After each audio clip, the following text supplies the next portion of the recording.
Hello, sisters. Hi. Happy Valentine's Day. Loving. Welcome back, TMS Hottakes. Welcome back to another episode of TMS Hottakes.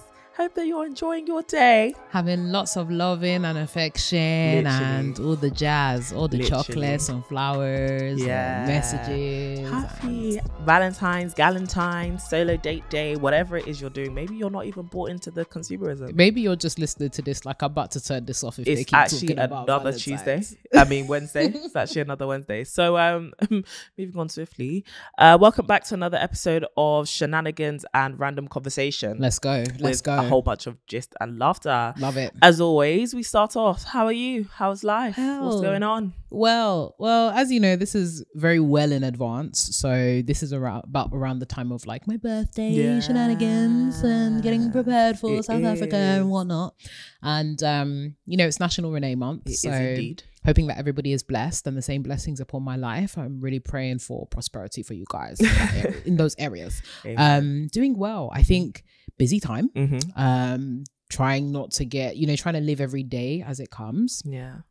Otherwise, doing much better. I think the week before, a girl was flatlining. Today, the EKG has decided she's got breath in her lungs. Good. So we're hanging in there. I love that. How about you, Miss CDB? How are we doing? I'm good. I'm quite overwhelmed and tired, but it's been a really good week of really cool stuff. Yeah. Like I've just been out here trying my best. Oh my gosh, guys, sorry to interrupt, but I need to talk about how much. No, it's the way you looked at me. Sorry to interrupt, but yeah, Courtney has been in her hosting bag recently. So again, obviously this is quite late, but Courtney was the esteemed host at the Leap documentary screening. Shout out to our two friends, Adesi and Stephanie. Wow. Smashing it, guys. They made a phenomenal documentary called Leap. It's actually out. Yeah. It's actually, by the time you guys we can link it. We will link it in the description. We'll also put it in the mailing list because Yep. everybody needs to watch you have to. film. No, you sisters, you have to. Go and support our sisters. Yeah, real life.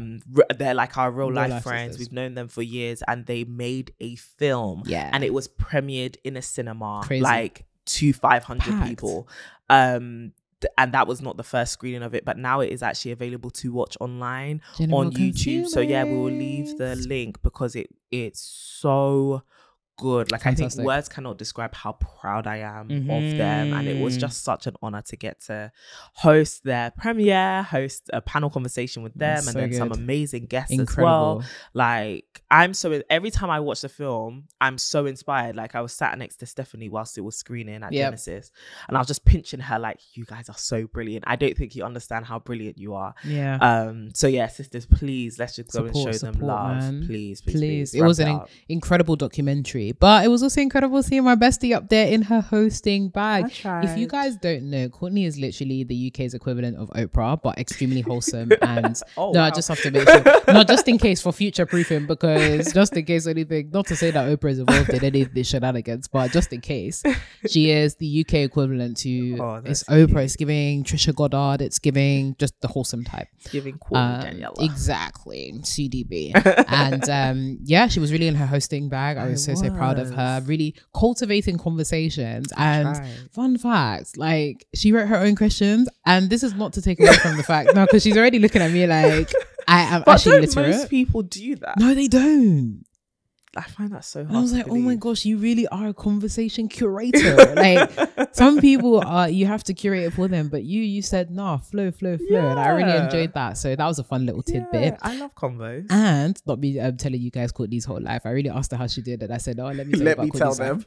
And she was also present at a red carpet. A red carpet premiere. We got there. So my friend Cecilia Wosa, you guys probably follow her on Instagram. Yeah. A fabulous babe, a fabulous creator. If you don't follow her, go and do that. Yeah. But she was invited to the London premiere of Iron Claw.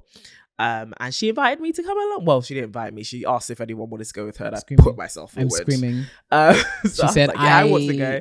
Offer myself a tribute. Yeah, absolutely. You guys know I love film. So yeah, I went to a red carpet premiere. It was nice. We got there very late. So the red carpet part was very short. I'm screaming. They said, because we got in there and they had just started screening the film. So they were like, can you get inside? Yeah. And then when we got inside, of course, we were sat like very much near the front. in the middle seats, so we had to like scoot past the film. This is not opening. No, this is like the film has started. Yeah, and we're just like, excuse me, sorry, excuse me. Yeah. So but it was good. It was. I'm glad you had a good time. Let's talk about that actually. Yeah, Iron Claw. Yeah. Everyone was asking me how I felt before I went, and I was like, I'm not excited for it because I saw the trailer when I went to watch Wonka. Yeah. Was it when I went to watch Wonka? It feels like that's not a Wonka trailer. But I went to the cinema and I saw that. I think it was when Catch Me If You Can, the Hunger Games film. Yeah. So I went to watch it. Yeah. And I didn't have any expectations because I saw the trailer and I was kind of like, I don't understand the story. I get why, because the depths of that story actually cannot be conveyed in a trailer. It started off very like, this is mid. It's funny. Zac Efron is the main character, or plays the main character, Kevin. Yeah. And it follows the story of the Von Erich family, who is an iconic family within the wrestling space. And it's based on a real true life story. And it's the story of 4 brothers and their family and how they're just trying to make it in wrestling. And boy, like I said, it started off quite mid, but it was funny. So it was just like, oh, this is actually written quite well, but a bit boring. You know, it's just another sports film. Yeah. And boy, did it get dark very quickly. Really? Very, very quickly. Like wow. I haven't had a film that puts me on a roller coaster of emotions like that in a long time. Okay. A really long time. Like I found myself so invested in the characters, so invested in their story and really empathizing. And one of the core themes in there amidst many is as Kevin is the second oldest brother, he has oldest brother syndrome because his eldest brother died. Spoiler alert, child. Spoiler alert, child. Need to go back up, but spoiler alert, because the girls but you find that out quite early, to be fair. And it's not like a huge part of the story, but he kind of has eldest brother syndrome, and I could really relate as an eldest daughter, but their story was so sad. Like I almost shed a tear. Wow. Owoso was definitely crying. I caught her a couple of times, wiping a tear or two. But even the people next to me were like tears. You can hear the sniffles. It was really sad. So, but also so beautiful, and it just all came full circle at the end of the film, and it touches on so many themes: toxic masculinity, competitive. It's so tied into Sunday's episode. Competitive, competition, and how toxic that can be, as well as just our complex relationships with our parents and our brothers and sisters. And it was, well, not sisters, brothers in this case, but like our siblings. I would highly recommend you go and watch it when it comes out. It's called Iron Claw, or The Iron Claw. Watch it in cinemas when it's out, please. Okay. Please. Okay. Yeah. That's on my list. Yeah, you definitely should watch it. You definitely should. I think you'll really enjoy it. Yeah. It's been a while since I've watched a film that good. Wow. That good. Wow. Yeah. Okay, that's definitely on the list. Yeah. When is it out? I have no idea. Well, when it's out. It'll be out by now if they've done the premiere now, but by 2 weeks when you listen to this, it should be out. Yeah. Sweet. Okay, that's exciting. But how about you? Anything you've watched recently which you've really liked? Girl, I ain't been watching nothing. I have been covered by eye gates or whatnot. The only thing I've been watching is literally sermons and documentaries. Having said that, oh my gosh, the documentaries I've been watching quickly. Oh my gosh, I watched a documentary on Ponzi schemes. I also watched a documentary on crypto, Bitcoin, and is it Sam Bankman-Friedman? He was basically the owner of this massive crypto company, and everyone thought that he was so smart and so like philanthropic, and it turns out, what's it called? It's terrible that I can't remember. Gosh, I know the crypto girlie's gonna be looking at me like, it's fine. Eyes twitching. And he's gone to jail very recently. Yeah. The scam. Quite a few people in the crypto space have been serious legal issues. I watched that on my gosh, like a genuine big scam of like in the billions. And seeing people who had invested their life savings into crypto and lost everything was it's a huge gamble. Oh my goodness, it's very sobering. Like, watch. I believe in cryptocurrency. However, I think it's one of them things where, because it depends on everybody agreeing that this digital currency has value, it's so hard to actually predict its value, right? And the future trajectory of it. I believe there is a place for it, but boy, that place is well in the future.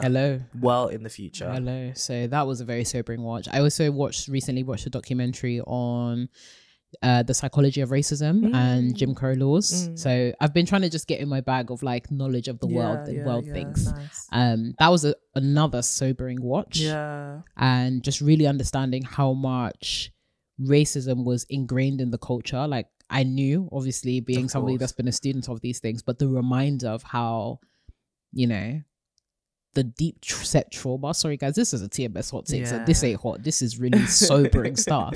But the reality of that racial stratification being codified in society, where kids were coming out to like lynch mobs. Sobering. Sobering. So yeah, that's what I've been watching recently. Really anything lights that I've been watching that's been comedic or fun or I haven't really been watching anything. I don't know if it's the girls at SAD. I have no idea. Listen. But like similarly, I haven't even spent that much time on like social media. In thinking about this episode, I was like, I haven't really been on TikTok that much. I haven't really been on Instagram that much, apart from like to post my own stuff. I think it's a result of one, being busy. Like I think we're both in preparation for South Africa, being really busy. But also, are we becoming divested from all of this stuff? Would it be a bad thing? Is it age? It might be age. Like, I think there's also age. I don't think it's a bad thing at all. I actually don't. But also it just makes me think like, what are we also not replacing it with, but like, are we still making time to see our friends? Are we still making time to laugh? Which I think we are. I think we've been doing a lot in real life stuff and having good laughter that hasn't just been staring at a screen or a laptop all day. I went to a ball pit recently, actually. How was that? Great friend. Great time. Two of my friends, Emmanuel and BJ, took me out for my birthday and we went to like a ball immersive experience type situation, and I thought it was going to be one of those like arty farty things where you just stare at like balloons on the wall and they're like, oh, this is so arty. But it's an immersive experience. But like they didn't sell the immersion to me. They were like, we're going to, you know, see some art, and I was like, this is gonna be just me staring at things and pretending to be, you know, cultured. Wild and cultured. And it was that initially when we first went in with lots of lights and all that jazz and very creepy stuff. Then there was a massive ball pit and they had like a ball lights show and stuff. Fantastic stuff. I felt like such a kid. And that's nice. It was very like almost arcade themed. So they had like massive candy floss and like I had what do you call it? Is it a cannoli? Yeah, the one with the filling inside. Yeah, I've never had that before, so I had that. You've never had a cannoli? Fantastic. One of the best like sweet treats. Italy did their big one. Italy, big one. The Italians. Ooh, what flavor did you have? What flavors are there? It can be any, like it can be chocolate, vanilla, it could be just vanilla. Pistachio, yeah, it was vanilla. There's so many. I had that, and then they had macarons as well. It was just like feeling like a kid again. You know, reunited with my childlike spirit, all that kind of stuff. So that was a really, really good experience. That's wonderful. It's nice to find things like that to do in London as a grown up. Yeah, like, necessary. Have you ever been to Fair Game? No, in Canary Wharf. It's like a big indoor fun fair, really nice, but like an adult fun fair. They have like prosecco flavored. I love how when it's an adult theme, alcohol, wine. Very sad. It's very sad. That is a defining part, especially because you don't like alcohol. I don't drink. Yeah. Man, we out here.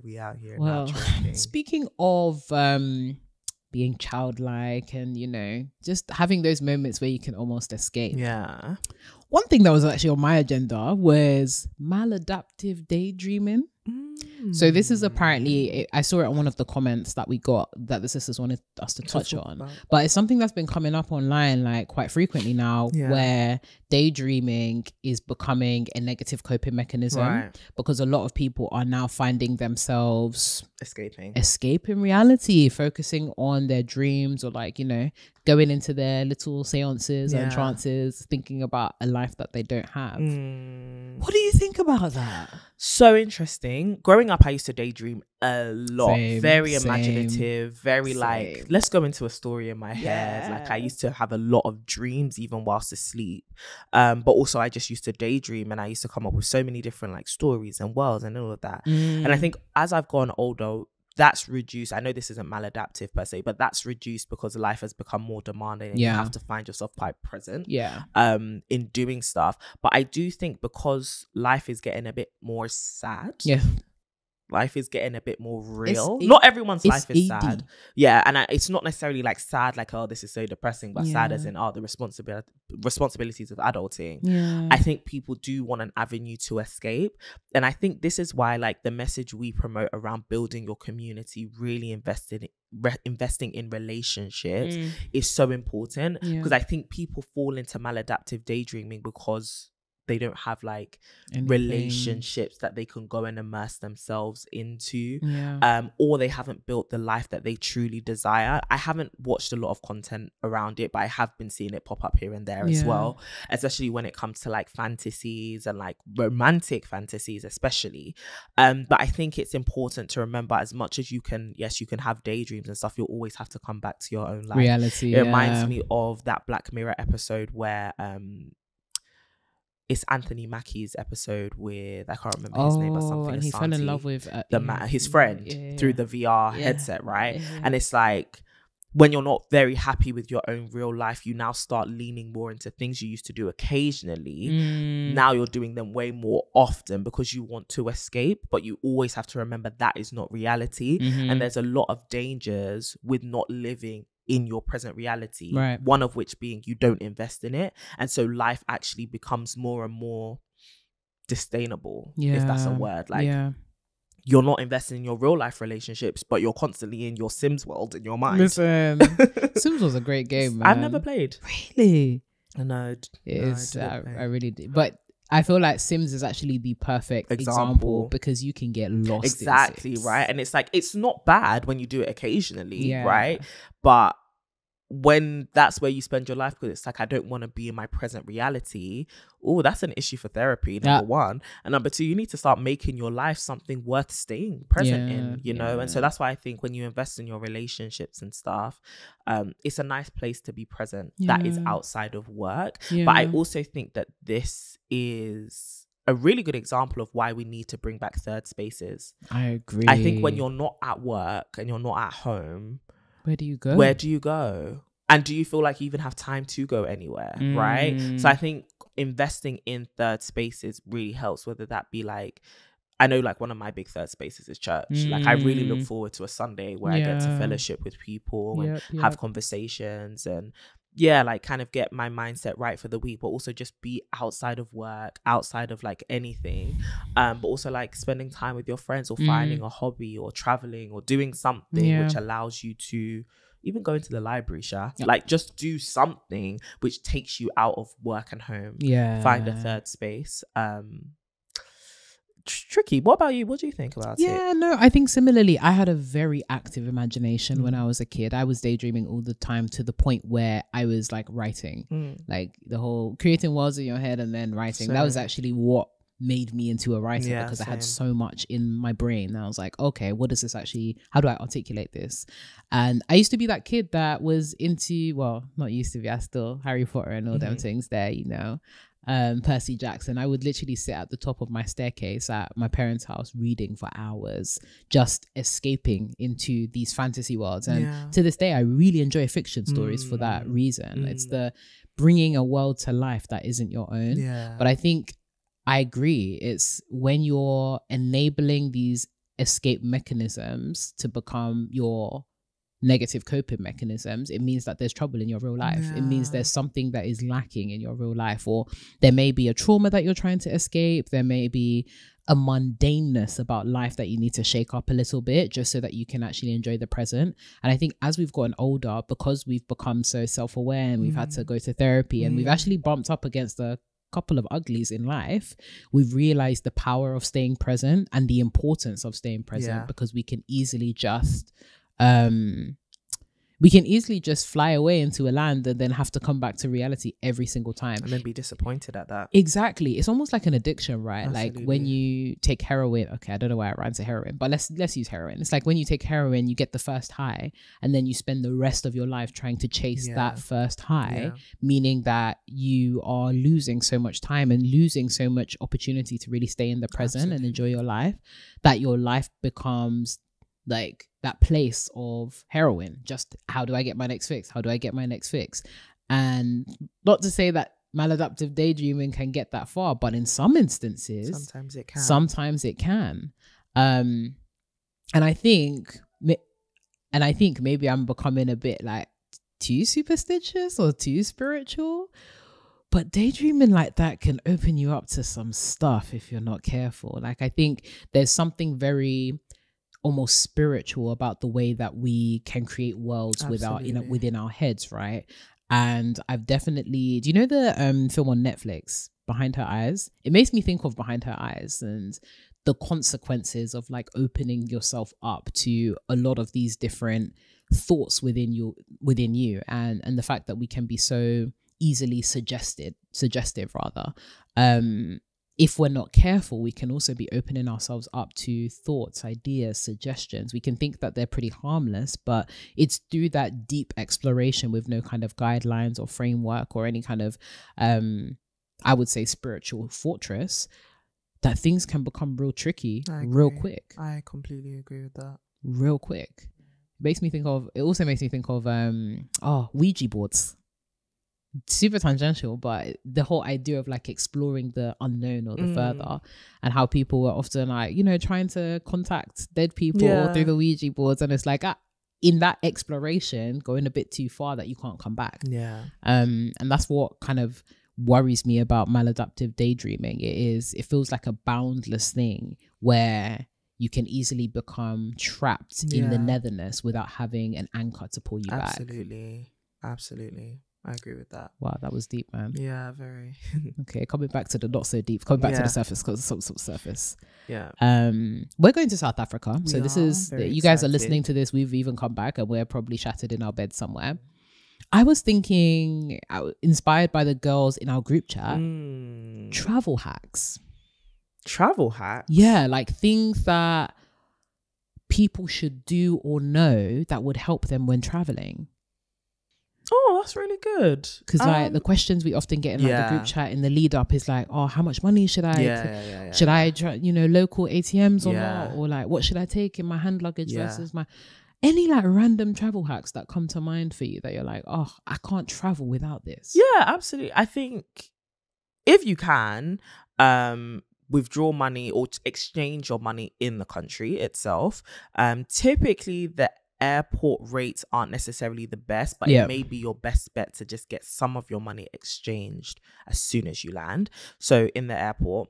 Number 2, or exchange your money in the country. Number 2, get a SIM card. Like depending on the country you're going to and your mobile service provider, getting a SIM card may be way better and way safer for you than trying to like roam. Use your internet data for roaming. It may be way cheaper. So get a SIM card whilst there. It's actually quite easy as long as you have a phone that's unlocked, that you can like put any service provider's SIM inside. You should be pretty good to go.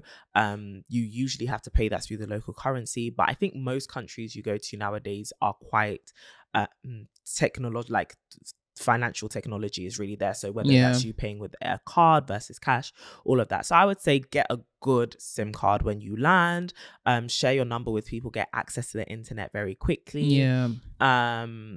Make sure that if you can actually turn on things like Find My iPhone. If you have air tags as well, make sure you have an air tag on you so that people can track you. People back home can track you just to see where you are, just to remain safe. Even if you're going in a group, just make sure you guys know, okay, where you can I find you if I can't see you? Things like that. I think more fun things as well. If you're looking for something to do, Airbnb has some really cool experiences on their app. Airbnb experiences is really dope. You can find some really fun, cheap and cheerful things to do, as well as more luxury things to do in groups. Meet some locals, meet some other tourists. Very fun things. Always carry things like Imodium, ibuprofen, paracetamol. Literally anywhere you go. Have maybe like a mini first aid kit. Any medication you take, an allergy medication you take is really important. As well as if you have like any serious conditions, just have some kind of documentation on you just to let people know of your medical history, just in case you're in need of going to a hospital. Which reminds me, travel insurance. So many people neglect it, but especially when you come from the UK where receiving medical care is free and very accessible, you may forget that in other countries the system is not the same. You can't just walk into a hospital, but you can walk into a hospital and be like, you know, I need help, and they'll give it to you. But whether they'll let you walk out is the question. Not jailed, trapped in hospital. So get yourself some travel insurance to cover things like medical care, lost luggage, any delays in flights, stuff like that. Some good travel insurance is really important. Go to like a compare travel supermarket, or like compare the market for things like that .com. So travel insurance is a big one. Make sure you have like electronic socket adapters. If you can, like, just try to go with the wires and just get a really good like plug head.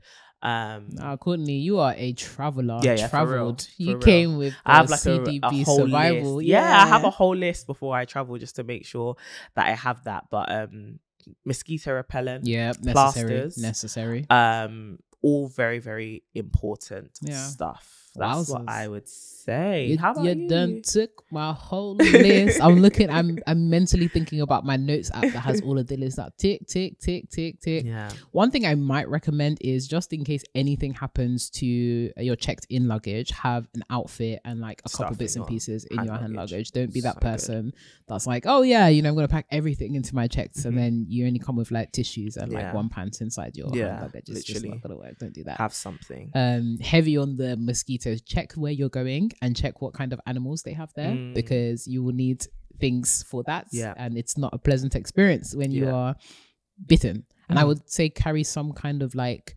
bite relief cream as well, because you got the spray but you still might get bitten, and when you do, it's a very unpleasant experience. And don't play, even though especially like black women, don't play around with your sunscreen and your SPF. I know it's like, I'm in the sun, I'm in the land of my ancestors. I get it, but the sun does not discriminate. Listen, and skin cancer is very real. Also, you haven't been in the land of your ancestors for a minute. And also, like, your skin can burn, even though it may not look red and stuff. You can actually get sunburn. I've got sunburn before, and it's not been cute. It's really a tan that will never fade.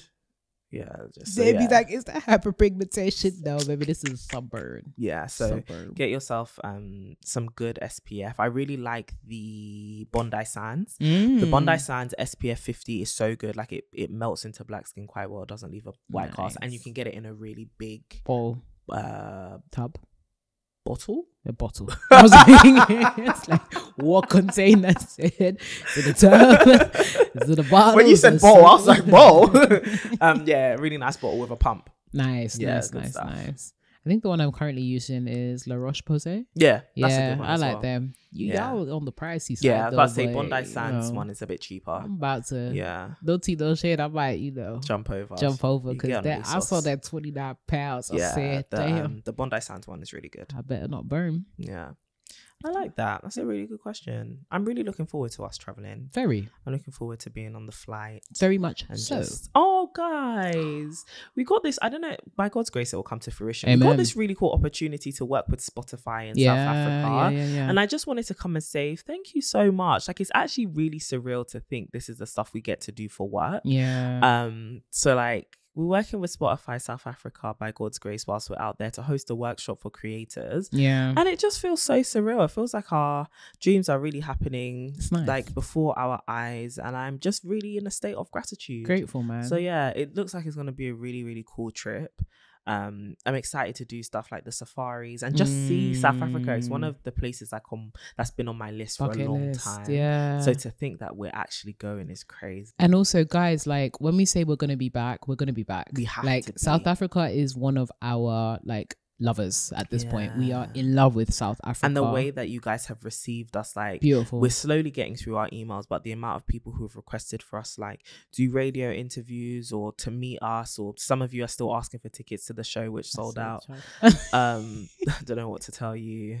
And guys, like, genuinely, when I say we didn't even have space. No, we like don't. Some of us are standing, for real, as in the team is standing. And it's crazy how fast that happened, because it's like, initially when we put it out, it was like, okay, God, what's going on? But then the show sold out in a week, so that is a blessing itself. And I think it's nice, and it's something that we can't take lightly. Like, this is a really, really big deal. We're just two young babes trying to meet other babes.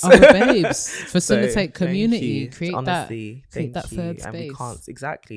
we can't wait to see you. We'll be back. We'll be do back. all the stuff. Also, if we didn't make Cape Town happen, guys, we'll be back. We will Biggest be. man thing. We promise we'll actually be back. Like South Africa has our heart. Okay, really do. It's not one of those. Oh yeah, pop up and then never come back. No. We are trying to be in South a regular Africa. Occurrence. Regular occurrence. So yeah, thank you for helping us make this happen. Yeah. If you guys don't show up, things like this can't happen again. So honestly, the fact that you've actually shown up, we are so grateful. It's giving TMS South Africa chapter. I can't lie. I can't wait. We want to boogie with the girlies. What a lovely country to honestly have a sisterhood in. I mean, to be honest, the continent of Africa, I know all of you guys are piping up. So come to Kenya, come to Zimbabwe, come to... we're coming. It's come. Okay, we're coming. Yeah, we'd love to be there. It would be an honor and a privilege. For real. Oh, what a wholesome map. Really? Oh my gosh, wait, before we close the episode. Yeah. Remember when we were like, oh, if you want this to be like a radio shout out show, we can do that for you. Somebody took us up on our offer. Chris. I don't know if it's Christopher. Stop it. Chris. Winnie wants to say happy anniversary. It's so freaking cute. Valentine's. Winnie wants to say happy anniversary. Your anniversary is on February 17th and it's your first. So happy first anniversary from Winnie. Chris, we hope you hear this. Christoph. Happy anniversary from Winnie. So cute. That's so beautiful. Oh my gosh. Yeah. Love on the radio. Not our first shout out. Love on the radio. We are praying into that. Oh, maybe we should pray for them actually. Oh, do a nice little prayer for their relationship. All right. As it is Valentine's Day, Lord, we just pray for Chris and Winnie. Hallelujah. Thank you for their relationship. Amen. Thank you that it seems to be going well enough for her to send in this request. Amen. And so, Lord, we just pray that as this is their first anniversary, may it be the first of many. Amen. May they experience so much joy with one another. May they continue to make each other happy, learn about each other, and experience the fullness of love for the rest of their days. Amen. In Jesus' name we pray. Hallelujah. Hallelujah. Glory be. Hallelujah. Oh, that's so wholesome. I know, right? Oh my gosh, guys, can you send in more of those? Yeah, that is actually so cute. That's so beautiful. So cute. I'm trying to hear from the mandem though too. Yeah, no. We need to send it to the guys. Be like, girls, send it to your men if they want to, like, really, especially if we read it some out. Radio slots. Listen, word on the street is if you're endorsed by TMS, it means that you're a well-to-do man. Okay. Well, allegedly. It's word on the streets for a reason. No, it's word on the streets. We could now become a part of the love bombing experience. Can you imagine? Oh my gosh. And then all of a sudden these relationships on the rocks. Because see, if we get those angry emails, it's because you guys, this relationship didn't work out. Guys, let's be guided. That didn't work out. But we pray that they do. We really do. The TMS touch. We really do. Well, you haven't done. Before we do get into the dilemma, I did have a question. This is based on like the trend of like girl maths and girl like picky bits and stuff like that. What's your favorite girl picky bits dinner right now? Girl dinner. What is my favorite girl dinner? Whilst you're thinking, to give context to what girl dinner is, there has been a hilarious social media trend that speaks about just things that girls do. One of them being a picky bits dinner. Like, we're the kind of people that don't necessarily sit down for meals, but we're just like, oh, I'll have a little bit of this, or like, I'll have this randomly. There's no kind of set altitude or form to the way that we approach our meals. So I don't particularly have one at the moment. I've like been eating square meals. But like my favorite kind of girl dinner is just like leftovers, like a bit of this, a bit of that. Like, I love a good bagel, like some chicken wings, and then end it with some grapes, stuff like that. You've been loving the grapes recently, man. I love it for you. I've loved grapes all my life. No, but you've been loving it in particular. No, I eat grapes like on the regular. She said grapes is part of my the food wheel. Yeah, at least like once a week. That is hilarious. Yeah. Nah, it's been like that for years. Grapes, me and grapes. I hear that. Yeah. How about you? What's your favorite? Chicken wings, baby. That's all. But that's not a girl dinner. I got you. Girl dinner has to be like a random assortment of things. Yeah. Okay. Ooh. It would have to be leftovers then, like something that I had yesterday, and I'm just, put that together. Like I was gonna say, like Wingstop, but that's not really. That's a dinner. Guys, can you tell that I'm obsessed with chicken wings? But it's fine. Picky bits. Oh, guys, I wouldn't say this is my favorite, but it was when I was caught in the act by Courtney and my friends. Like, Normally I buy like cooked chicken to like put in like sandwiches and stuff like that, but I was running on fumes, I was tired, all that kind of jazz. So I was just like, I'm just gonna have some of these chicken bits. Yeah. And get my protein and then call it a day. Why not? Bob's your uncle. Yeah. Anyway, guys, I would love to hear picky bits. Like, what's your favorite girl dinners? I actually want to know. But before we do close out the episode, we do have a sister that is in need. Oh, we have a dilemma. A dilemma.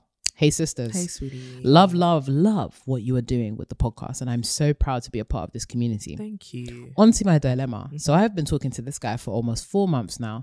Everything was fine and I felt really comfortable with the possibility of us pursuing a serious relationship. Love that. But over the past couple of weeks, I have been having doubts on whether I want to be with him. First, I feel like he has taken too long to ask me to be his girlfriend, yet he refers to me as his girl, which I've expressed to him on several occasions. With the response always being he will do it and he's looking for the right time, which I decided to trust and give him time. He still has not done it. We recently disagreed on a topic that is very vital and important to me. We seem to have completely different views on it. It kind of is a non-negotiable for us since some men have been previously blocked for having the same views. Oh, I cannot fight the feeling of how much of a turn-off his point of view is. I also feel like he is quite unromantic, and girls, I am a hopeless romantic, so romance is important to me. I've expressed this to him and he said he will make it a point to be more romantic. I like the guy, very attracted to him, and we get along so well. I've met his friends and he is very comfortable introducing me to his people. He has expressed that he has not been in a serious relationship in a minute and that I need to afford him some grace even as he pursues this.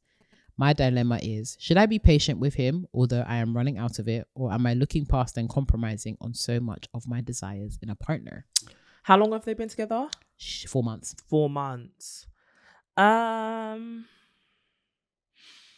think it's important to honor your own expectations. If it feels like this guy has not really been meeting them, then it is worth having a very candid conversation, which is, listen, I like you and I understand the whole like me giving you time and stuff. If you feel like you need more time, I know that this is the kind of security that I need. So until we kind of get on the same page, I just can't be as available. Do you get what I mean? I think maybe, and that may not even be something you explicitly express, but I do think maybe he's getting a bit too much access to your time for where you actually are. So let this guy know, like, even if it's in a cheeky way, like, I only do that for people who are my boyfriend, or I only do this with people who are my boyfriend. And so this could be you, but I'm waiting to be asked. So till then, it's 10 p.m. I gotta go. Do you know what I mean? So I think there's that, like, don't give, I know they always say don't give boyfriend benefits to somebody who's not your boyfriend. So I think it's like that, like, don't give full access till he's made that commitment. If that's what you desire, that clearly is your request, that's your standard, and I think having that expectation is healthy, and so you should stand by that. In regards to him having an opinion which you don't particularly agree with, if this is something which is like ideologically we stand in very different places, I actually think you shouldn't ignore that. I think in relationships we aren't always going to share the same opinion and the same viewpoint, but if there is no like agreement in some very foundational things, then I am really like opposed to a view that you hold, and I think it's really problematic. This is probably something I'm not going to be able to ignore. And if it frustrates me because it also dictates the way you navigate the world, and it's completely antithetical or like going against the grain of what it is, how I operate in the world, this might not work. And I think compatibility exists on so many different levels, one being ideologically or like within our opinions. And if you are not compatible in that way, you also have to ask yourself, is this something that's going to keep cropping up and pissing me off?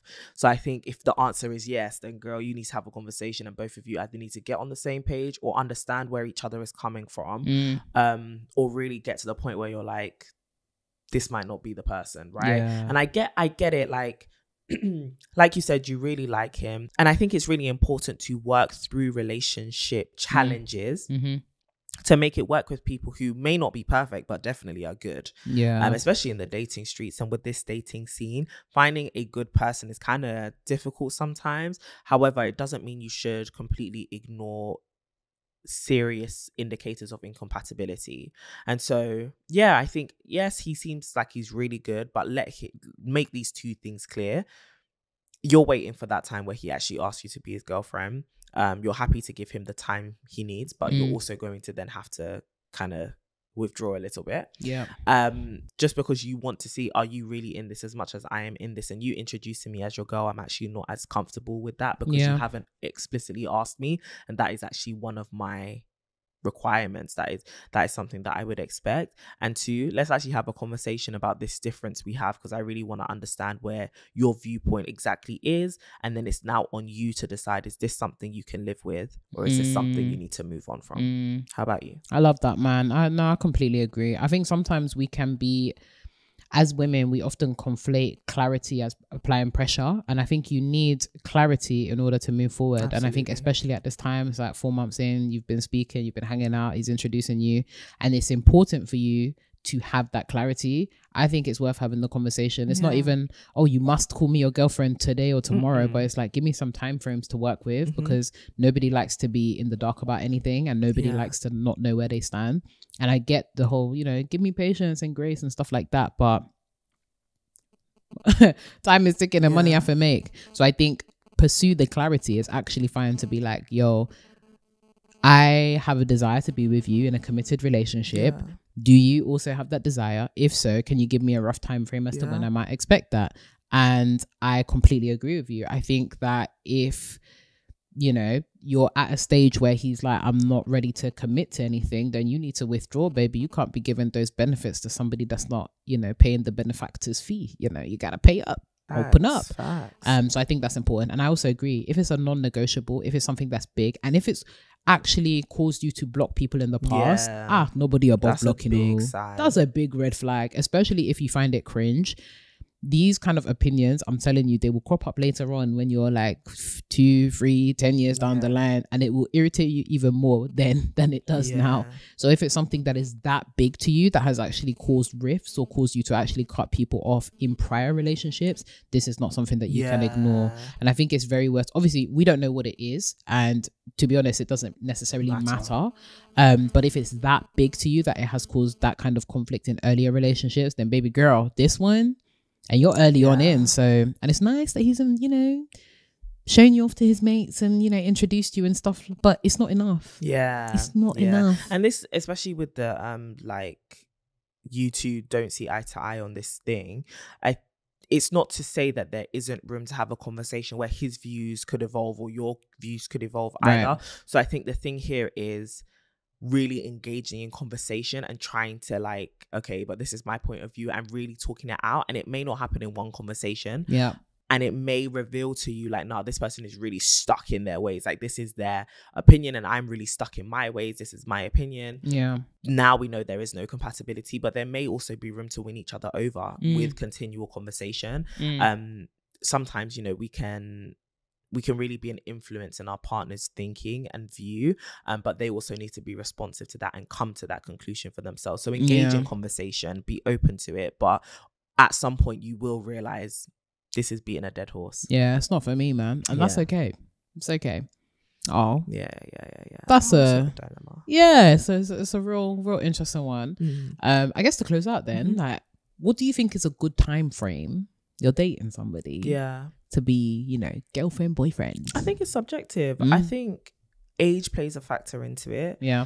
What does girlfriend and boyfriend mean to you guys? Is it just like exclusivity? Is it now we're boyfriend and girlfriend, we're working towards maybe another stage, which is marriage, or now we're boyfriend and girlfriend, we can cohabit? Like, I think it depends on what boyfriend and girlfriend means to you and that stage means to you. But to me, I think once you get the basic, and it also depends on how often you can meet and talk. So I do think if you are like long distance, it may take longer for you to get to that stage.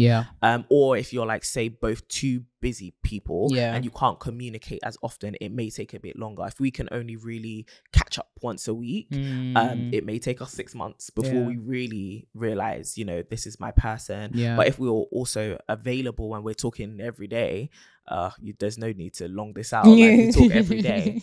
I think it's also like naturally seeing the progression of your relationship, right? Like, for me, when you start acting like boyfriend and girlfriend, that's the sign. Yeah. There's no point acting like boyfriend and girlfriend and you haven't put a label on it. Like, and also I think labels are actually really important. Yeah, necessary. So like you said, it's about clarity. So I think as soon as you start acting like boyfriend and girlfriend, exclusivity, to going out of your way for one another, being there for each other through really rough times, put a label on that ASAP. Do you get what I mean? There's no point acting like boyfriend and girlfriend but not having the title. Yeah. So for me, I think it's about looking at the maturity of the dating. Once you guys start acting committed, commit. How about you? Yeah. No, I hear that. I think I very much agree. It is very context dependent. However, I think a lot of people get too far in before they realize I'm very dissatisfied with the situation, and then they feel like adding any further kind of clarity or whatnot would apply pressure. Generally, I think if you have gotten to like the 6-month mark or 12-month mark and you're like, what are we? And you know that in your heart that you actually desire to have some kind of label, it may be worth, let's start. And I also think when you start dating, you do have to make that clear. That both of you need to make it clear what is the timeline, saying like, how do you want to progress to the boyfriend girlfriend or whatever, or do you just want to be dating and then one day pop the question to me? Do you get what I mean? Yeah. Like, what is the way that you expect relationships to go?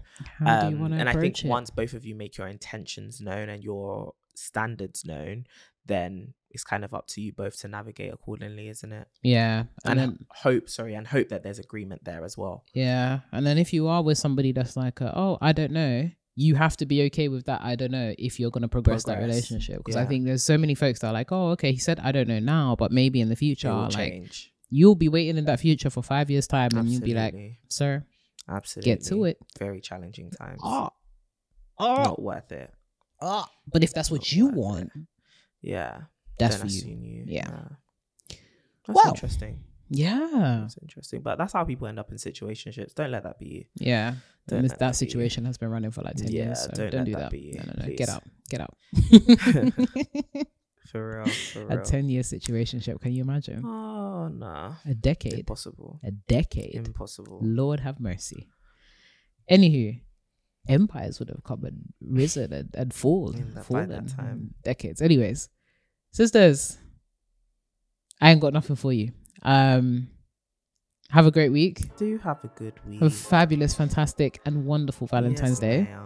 We love you. We do. Okay. Valentine's Day is about the expression of love, not just romantic love. But if you are in a romantic situation, yes, girl, go and have fun, get yours, all that kind of stuff. Hot and holy, all that jazz.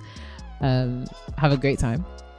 For you guys that are not in romantic relationships, we hope that you feel loved and appreciated in all of the other areas of love that you very much deserve. Platonic, familial, all of that kind of jazz. Do your thing. And in today's episode, you don't have to stay stagnant. You can glow and grow. Just because it's Valentine's Day. As always, you can glow and grow. You can glow and grow. All right, sisters. Love you, loads. Love you guys.